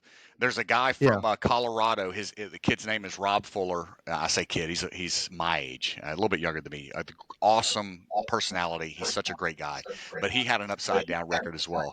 And I watched him go into uh, Arkansas and KO their guy. I watched him go into Columbus, Mississippi, and KO their guy. And you're 2-16, but don't count these dudes out. You know what I mean? And this is the same situation. Rob would take any fight of anybody. He didn't care. He wanted to fight. And he didn't come in there to get punched twice and lay down in the first 30 seconds in the round. He came in there to brawl with you. Man, you got to give them dudes respect, man. All the heart in the world. yeah, yeah. I mean, somebody that keeps up, gets up, and gets back in there. One of the most brutal things that you can do, stand in front of God and everybody, and put your heart on the line. You got to respect them, even if you got a bad record. If you look at like UFC wise, like Mark Hunt, he come into UFC with a terrible record, and I don't know if you know or not. Dana White tried to buy his contract out. He's like, look, you're 5-10 or what it was. I think it was at the time. Um, or five. I forget what it was. Five. I know he had 5 wins, and then he went through a murderous row. Like he fought Fedor, he fought Overeem, he fought like Nogueira. Like he would fought like a murderous row of guys back to back to back, and it just put him in a rough record. And he was like, "No, I want to fight," and he wanted to fight, and he came back and come close to winning the interim heavyweight championship. With the big old monster freaking hand he's got. Big old hand, But man. Big old yeah, hand. I love Mark Hunt, but it just but that same mentality, like, oh, you're gonna underestimate this. He's got a bad record. That don't mean nothing. Right. You know, if he's got a 50-50 record, that don't mean nothing. That means a lot of times that means he's testing himself and he's proved so, especially amateur. You know, uh, Right. Your amateur record. somebody else you could shout out for on that. Like look at Rambo. Rambo's Right. amateur record is not very good, but he took on anybody and everybody and put himself to the point where he is good as he is now because he tested himself. He put up, man, he took fights at a couple different weight classes and all kinds of stuff. And now that he's got a solid camp and he goes in there and like he's had a hell of a run at pro because he took hard fights at amateur. He didn't take easy fights. And then he put a great camp together. He's got some great guys. He's trained over there at MJJ. much respect to them and much respect to Rambo. I've known him since he was a teenager, and I love Rambo. He's a good kid, good guy, young man, and Right. I can't wait to see him on the big show. I'll be jumping up and down and screaming at the TV for sure with that when I get to see that. Yeah.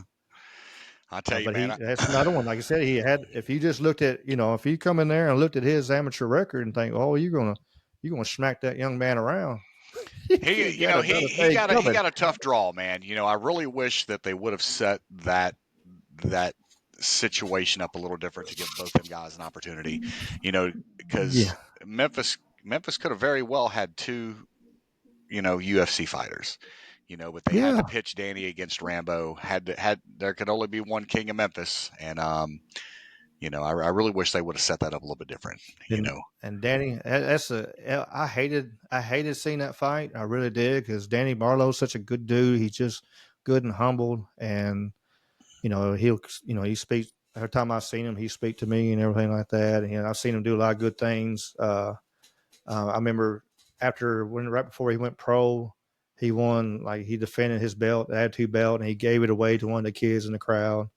And he's just a good dude. And then, like I said, I know Rambo since he was a teenager, so uh, I hated seeing that fight. It was just, it was we had to see one, and it was a crazy, insane few minutes to do. It was, because both were throwing bombs out this world, right, and we knew that was going to happen. It wasn't going to decision. That was guaranteed. That right. fight was not going to decision. Just no matter what happened, it somebody was going to sleep, and it happened. It did. Danny got the call. He did, and then he showed his heart when he broke his arm, and Bro, and, my God. and Let me I'm tell you like, something. What that's amazing. when he gets That back to his the heart, hotel it that just night, proved. when he gets back to the hotel that night, he has to go to the emergency room. His arm's broke, and we're sitting there waiting for him to get back. And he comes in and sits down next to us on the couch, and I'm sitting next to him, and I go, Danny, I'm like, so you didn't tell Coach your arm was broke? He goes, what the hell he gonna say? Hit him with my elbow? He goes, I didn't want to give them any reason to stop the fight, so I didn't say anything. He goes, but I knew it was broken the minute he hit me with it. He put his arm up, blocked that kick, man, and I think that's what broke it. Snap. And Yeah. Mm. man, I mean, and then Heart. to go two more rounds after that, and then to knock dude out with your left hand that is broken, your left forearm that is broken. I mean, dude, what a performance, man! What a performance. Yeah. I expect good things out of him. And it's crazy too because it sucks because August 10 when we're in West Memphis, he's in Vegas fighting at the Apex. So I'm gonna miss my second Danny Barlow fight ever, and my heart is broke for it. So, Yeah. um, but I'll be at the next one, baby. You guarantee that. Jay the Double G and Danny Barlow, left hand to God, a team that can't be defeated, baby. Hell yeah. I love it, man. Ricky, thank you for having me out, my brother. Yeah, man. Well, like I said, we'll do it again, and for sure. Like I said, I don't think we went too far out there in the left wing. So, No, we're gonna have to make this a here, lot more here, fun, and we're gonna have to put out some bullet points. And yeah, we didn't get to do no UFO stuff or anything like that. It no, was, we just like I said, we're just kind of shooting the shit today. It was good working out our yeah, technology, making sure that we, everything works right, so we can. yeah. Like I said, for you, it's something new. You hadn't get to see this program that we're Yeah, this is using and great. stuff. So for anybody that's wondering, we got just a couple minutes here. Riverside FM, Riverside.fm. They've got a great streaming service that allows you to get on here, set up a couple of different things. I got in on a free account. Ricky, do you pay for your account? Do you have a subscription? Yeah, I put an extra on it because of just how much I do. I Right. got so many. He's got a better I, platform than I do, so I I'm think I I'm want to trying. invest I in was like, well, this. hell, I'm betting on myself. I was like, hell, I'll throw a few dollars at it, and try and just do a little extra. But it is nice. You can get on for the ones that want to get on podcasting and stuff. I did it first, just kind of, I don't know, I guess therapy at first, just putting my thoughts in my head out on audio, and you can go on podcasters. Um, let's put podcasting and then Spotify and like Google search, and you can go on Spotify and you can actually put your podcast on Spotify free. And then with this program right here, once you go and edit it, and it'll turn around and you'll ask you want to do it. You click the little Spotify icon and it'll Sends send it it right to automatically. Spotify. And then you click on there and make sure you click the right. It'll ask you if is this the right podcast you want to put it on, and then you put your description and all that good stuff. And yeah, it's pretty neat how it's kind of inter intertwined, I guess you say, together and everything, and Integrated. like integrated. That's it. That's the word I'm slipping mind. And Intertwined, we can do intertwined works as well. It's all yeah, intertwined. It's intertwined. Yes. Well, we can go live on this, so we'll do that yeah. hopefully soon too. We'll have to We'll go figure that live and out, man, and get this going, and we'll have to do this more often, my brother. yeah, for sure, for sure. Yeah, I know I've seen on there. I clicked on there. You can go like Twitter Live and probably Facebook and all that kind of stuff. So I think I can because I paid a little extra. But Right. I uh, think Twitter is where it's at because once we share it through Twitter, you can share it through everywhere. And oh yeah, yeah, yeah, brother. we can be like Alex Jones and Tucker Carlson and be on The Mid live South Twitter Connect. feed. We are the Memphis Mafia, baby. We are the. There we go. We are the Mid South Tucker Carlson and Alex Jones. There we go. oh, dude, we could have so much fun with Long as this. just long as I don't get the lawsuit that Alex Jones has, I'll be all right. But Nah, he'll be you know, fine. Supreme Court's going to oh yeah, overturn it. he said it on Eddie Bravo the other day. Like he said the only thing sad about him, like even if he has to shut down Infowars, um, is he'll just put everything on Twitter and put it on everything on X. And he'll He be said the only bigger. bad And thing he'll be bigger. is like yeah, and he'll make him bigger and the only thing is like the people that he's worked with for 15 years, they'll lose their jobs. That's the biggest thing Yeah. because But look at what that was Tucker the Carlson sad did. part. Tucker Carlson blew up on Twitter. I mean, yeah, I think Alex will be just fine. Oh yeah, yeah. I mean, he's a genius, insane genius. He really is. Uh, I, it's one of the ones that it's like I think like if it's just his personality, but if he did actually, you know, calm down just a little bit sometimes and it just express himself like you see him on Joe Rogan and when Joe Rogan brings him back down and oh wait a minute, let's bring him back here. He expresses his point. He just gets so excited and it just Oh, he's wound. and goes out. That's like He me. goes a It's thousand miles an hour. Yeah, yeah. He goes 1,000 miles an hour. But if you could bring really that men stuff a little down, bit, really yeah, yeah, men. well, man, yeah. Then more people would like, oh, okay, Just remember, he is smart. this about Alex Jones, people. For anybody that has ever doubted Alex, just remember, Alex Jones has Yeah. been right astronomically way more times than he's ever been wrong. And don't hate him over the Sandy Hook thing just because he asked questions. And some of the questions that he asked were very valid questions.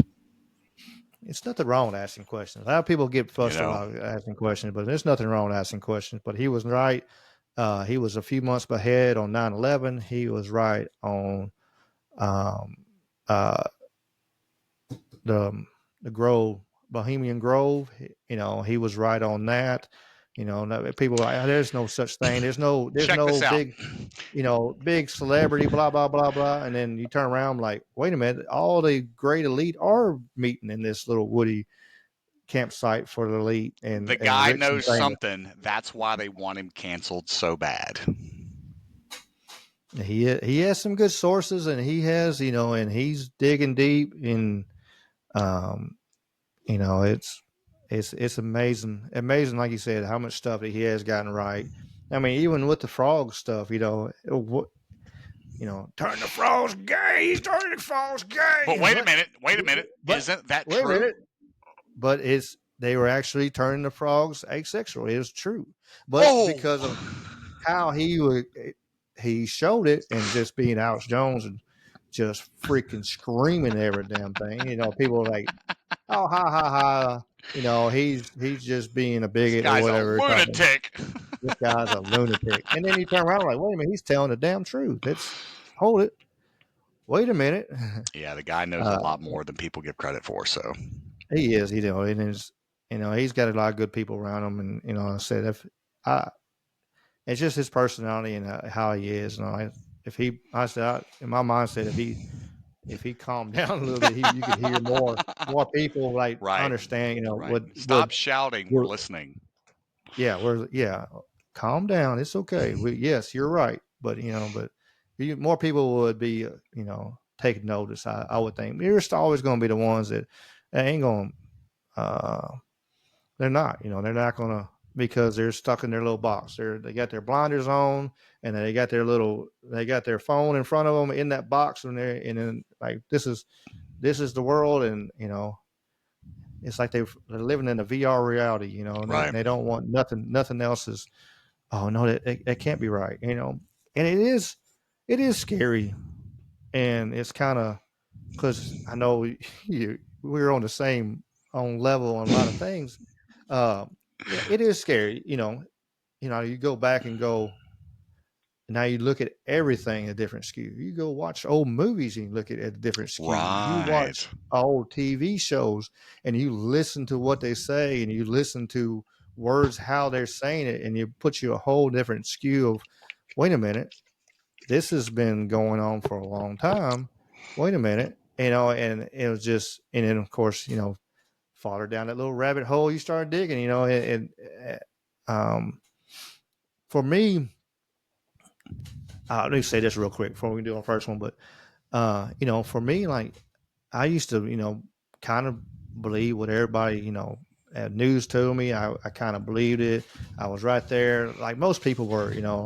Um, I was I was born raised Republican. Though everybody in my family, was a far right side. Not far right, but Republican side or whatever.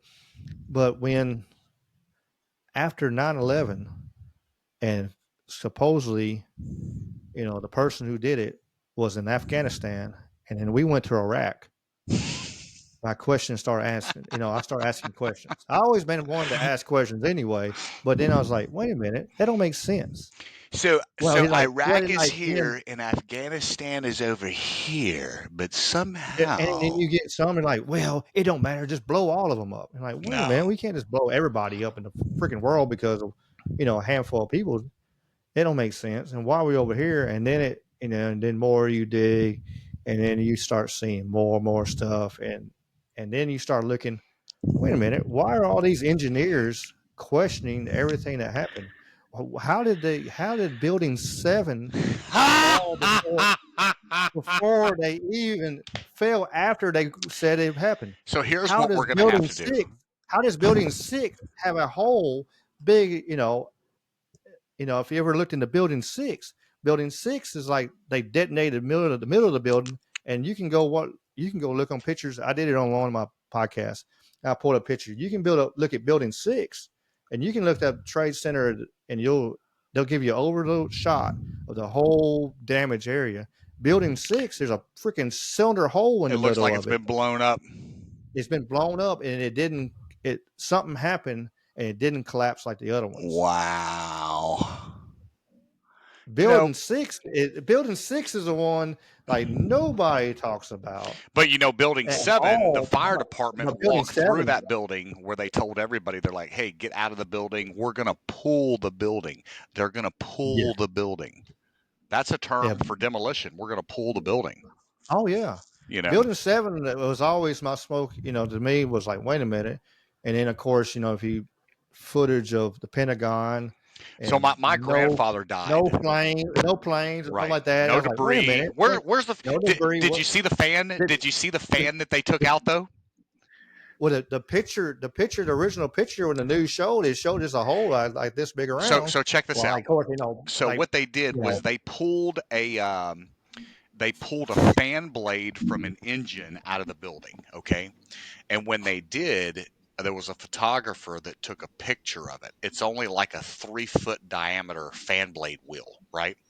It's the engine off of either a cruise missile or a what's the other missile? Anyway, a drone. like a It's tomahawk or something. Yeah, it's definitely not from a commercial airliner that hit the Pentagon.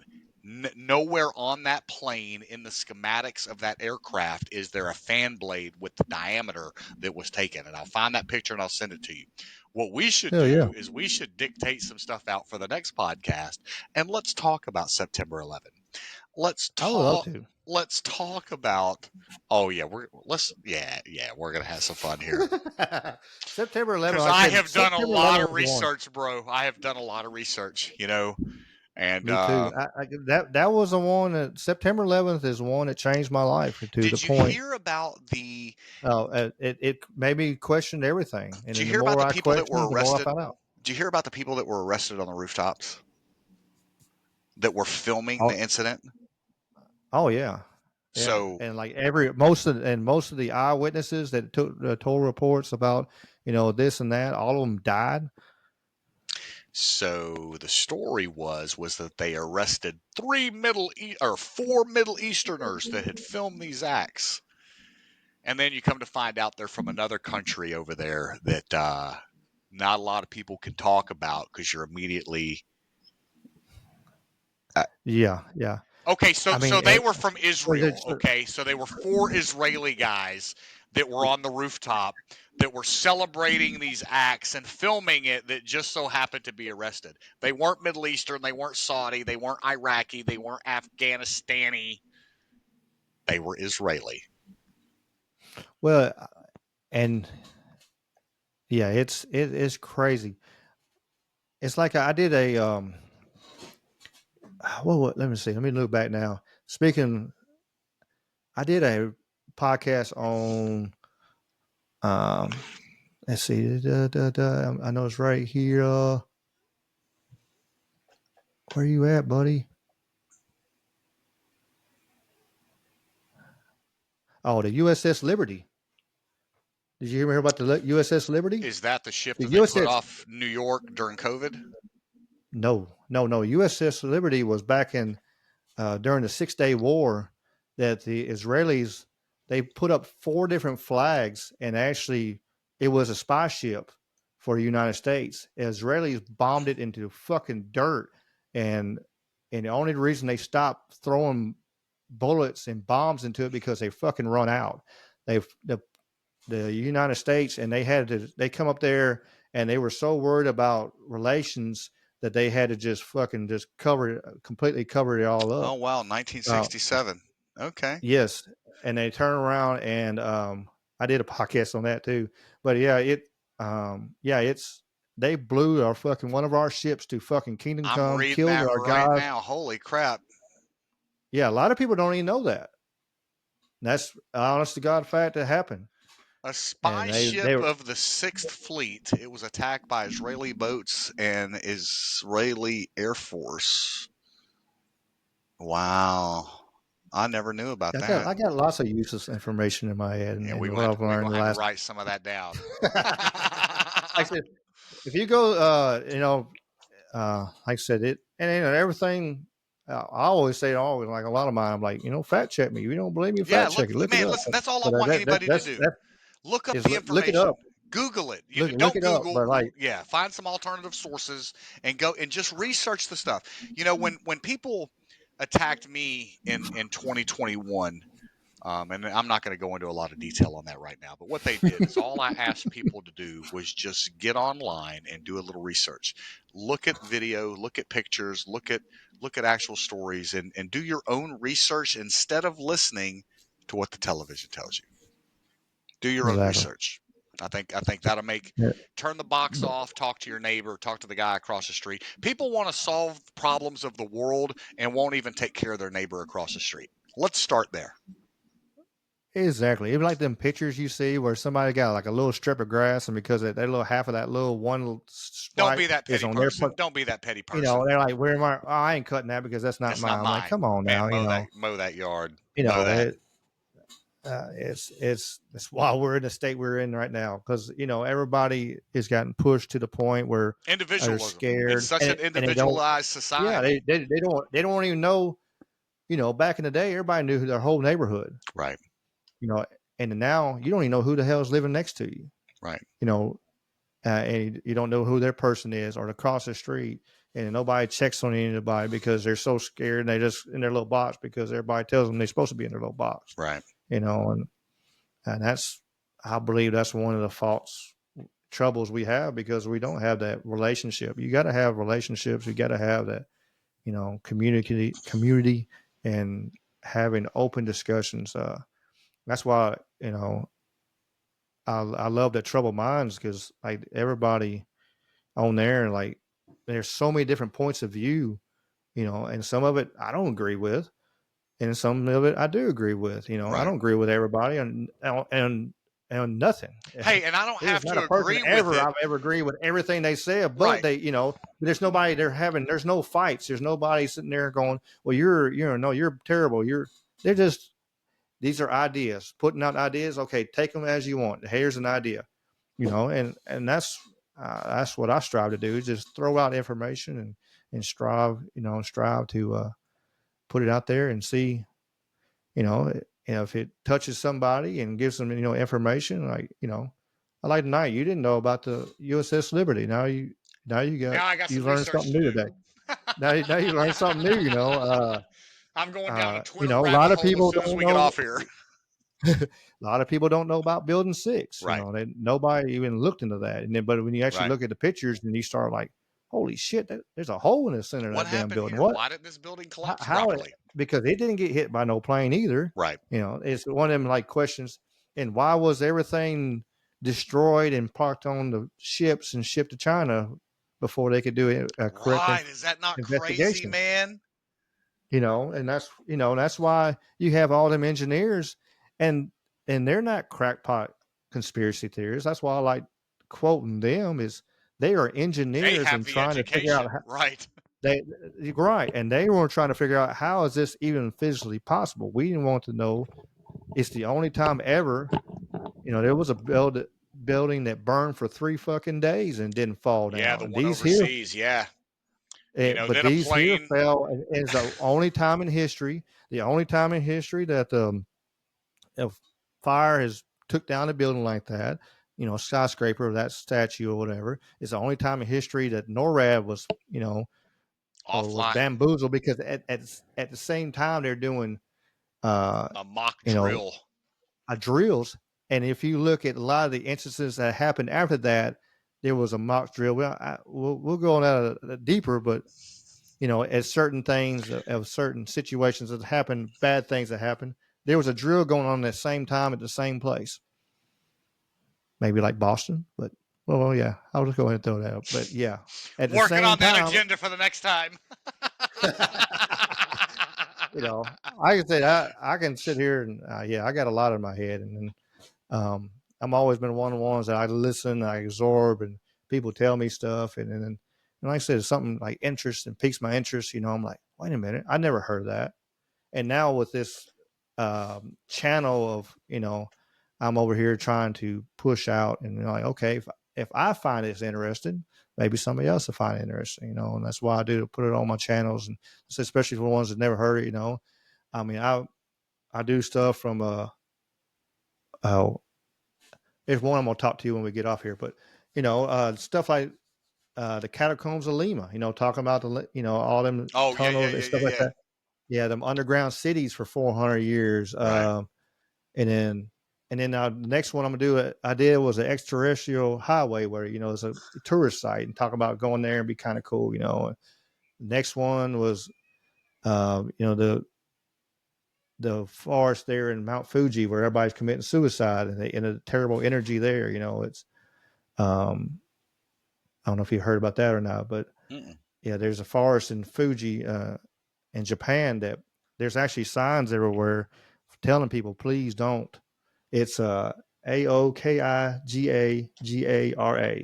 Okigara, um, and there's signs and everything everywhere that people, they're trying to get people to get help, but every day they'll go through there and they'll find somebody hanging The from a tree. haunting suicide forest of Japan.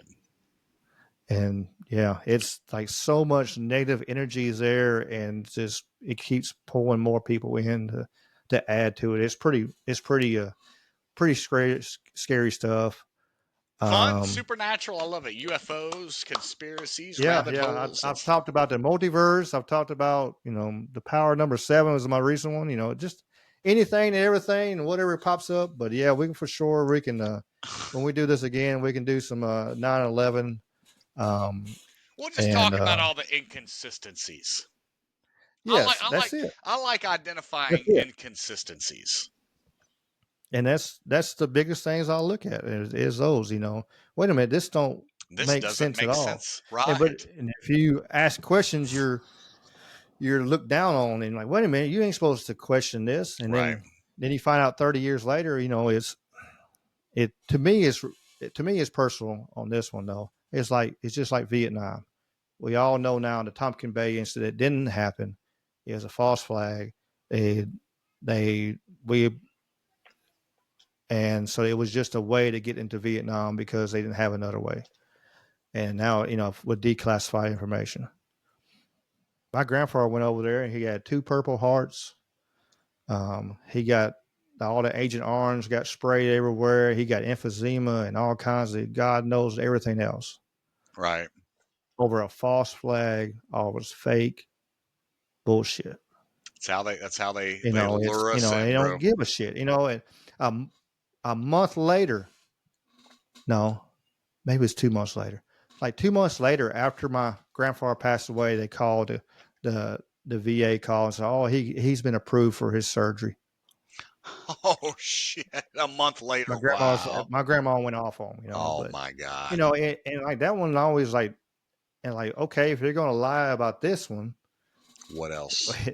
there's been a steadily. If you look back through the history of it, there's been steadily lies. Hell, they wanted to blow up Cuba, but JFK stopped that. Right. They wanted to use airplanes. And Right. to for we Right. could go into war with Cuba. Right. Um, but Funny. JFK stopped that one. And then what happened to And him? then a little bit,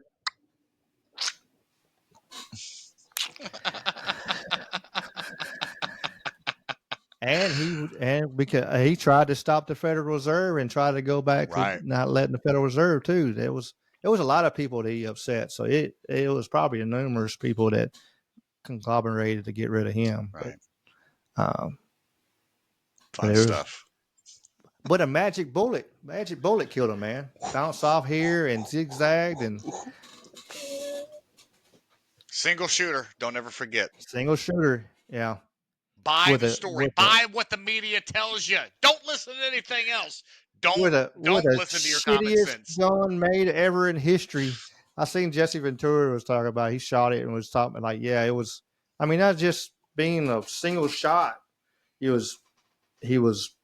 It's so clunky and Right. inaccurate. Like everyone I've seen, every footage of people trying to use that gun and try to like, okay, let's see, if we could even come be accurate with the gun. It's just a garbage gun to be able to magic bullet. But yeah, that's me. Bunch of we can bunch of stuff for future We will. We future will. We'll write it down. insanity. Well, baby, let's wrap this thing up. Let's call it a night. Sign off. No, all right. I don't know how you sign your. I don't know. I don't know what your sign off is, but I'll just roll Oh, with it, baby. well, real quick, Yes, sir. tell them how they can find you on social media and stuff. Real quick, tell them how to locate Jamie you. two G's, JAMIE, the number two GS. It's the same handle across Twitter, Facebook, Instagram, Bumble, Tinder, Black People Meets, Farmers Only. Um, too much information. Jamie two G's, J to the double G, Jamie Grant. Everybody needs love, Uh, I'm just a but clown, man.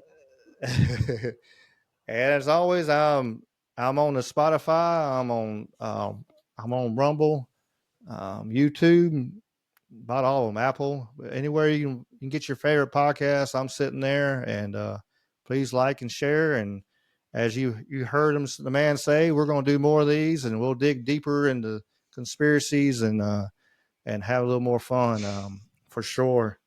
But as always, y'all keep on keeping on, and peace and chicken grease. Y'all be good. Piece of chicken grease, baby. That's my favorite.